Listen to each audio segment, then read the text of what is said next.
Chapter 10. Her Beloved Dachniks. Anastasia enthusiastically explained to me how many new opportunities could open up for people who communicate with plants. There were two major subjects she talked about, not only with particular excitement and animation, but, I would have to admit, with a kind of love. Namely, bringing up children on the one hand, and Dachniks on the other. According to everything she said about these people and the importance she attached to them, we would all need to literally bow on our knees before them. Just think, according to her, the Dachniks have not only managed to save the whole nation from famine, but also sown seeds of good in people's hearts and are educating the society of the future. There are far too many points to enumerate here. One would need a whole book. And Anastasia kept on arguing, trying to demonstrate this. You see, the society you are living in today can learn a lot from communication with the plants to be found around dachas. Dachas meaning gardens. Yes, I am talking about the dachas where you personally know every individual plant in your garden plot, and not those huge impersonal fields cultivated by monstrous, senseless machines. People feel better when they are working in their dacha plots. Many of them end up living longer. They become kinder. And it is these very Dachniks that can pave the way for society to become aware of how destructive the technocratic path can be.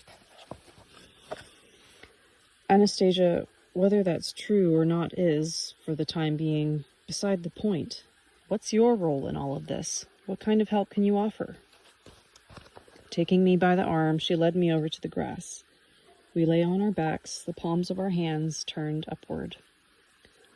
Close your eyes, let go, and try to picture to yourself what I am saying. Right now I shall take a look with my ray and locate at a distance some of these people you call Dachniks. After a period of silence, she began to say softly, "An old woman is unwrapping a piece of cheesecloth in which cucumber seeds have been soaking. These seeds have already begun to develop quite a bit, and I can see little sprouts. Now she has picked up a seed. I have just suggested to her that she should not soak the seeds so much. They will become deformed when they are planted, and this kind of water is not good for them. The seed will go bad." She thinks she herself must have guessed that. And that is partially true.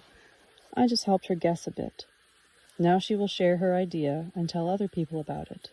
The little deed is done. Anastasia told how she visualizes in her consciousness all sorts of situations involving work, recreation, and people's interaction, both with each other and with plants. When the situation she has visualized comes closest to reality, contact is established whereby she can see the person and feel what this person is suffering or sensing. She herself then, as it were, steps into the image of the person and shares her expertise with them. Anastasia said that plants react to people, to man, with love or hate, and exercise a positive or negative influence on people's health. And here, who's talking? I think this is Anastasia talking. And here is where I have an enormous amount of work to do. I keep myself busy with the dacha garden plots. The Dachniks travel out to their plot, they're planting, they are like their own children, but unfortunately their relationship to them is still pretty much on the level of intuition. They still do not have the foundation that comes with a clear realization of the true purpose behind this relationship. Everything, but everything on earth, a blade of grass, every insect, has been created for man, and everything has its individual appointed task to perform at the service of man. The multitude of medicinal plants are a confirmation of this, but people in your world know very little about how to benefit from the opportunities they are presented with, about how to take full advantage of them. I asked Anastasia to show me some concrete example of the benefits of conscious communication, an example that could be seen, verified in practice, and subjected to scientific investigation. Anastasia thought for a little while, then suddenly brightened and exclaimed, "The Dachniks! My beloved Dachniks! They will prove it all. They will show what is true and confound all your science. Now, how is it that I did not think of that or understand it before?" Some kind of brand new idea made her bubble over with joy. The whole time I was with her, not once did I see Anastasia sad. She can be serious, thoughtful, and concentrated, but more often than not, delighting in something. This time her joy literally bubbled over. She jumped up and clapped her hands, and it seemed to me as though the whole forest had become brighter and had begun to stir, responding to her with the rustling of treetops and the singing of birds.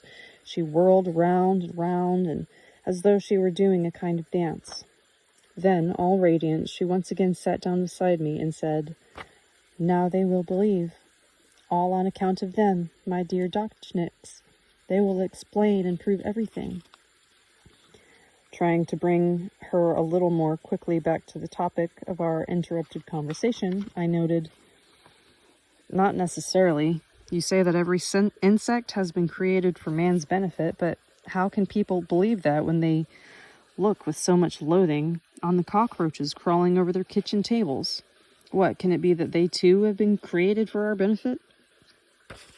"Cockroaches," declared Anastasia, "will only crawl over a dirty table to collect the remains of any food particles lying about, particles too small for the human eye to see.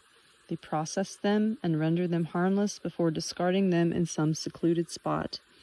If there are too many of them, simply bring a frog into the house, and the surplus of cockroaches will disappear at once." What Anastasia went on to propose the Dachniks will do probably...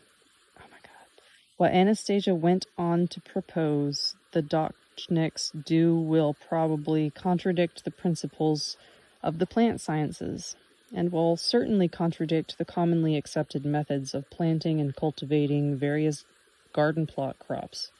Her affirmations, however, are so colossal that it seems to me they would be worth trying out for anyone with the opportunity to do so. Maybe not throughout their whole plot, but at least in one small section of it, especially since nothing harmful and only good can come of it. Besides, much of what she has told me has already been confirmed by the experiments of the biological science expert Mikhail Prokhorov.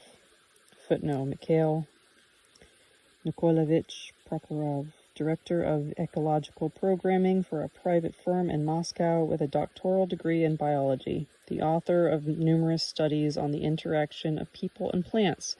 Prokhorov speaks about the possibility of the direct influence of human beings on the growth and development of plants and, in certain situations, on the health and behavior of animals.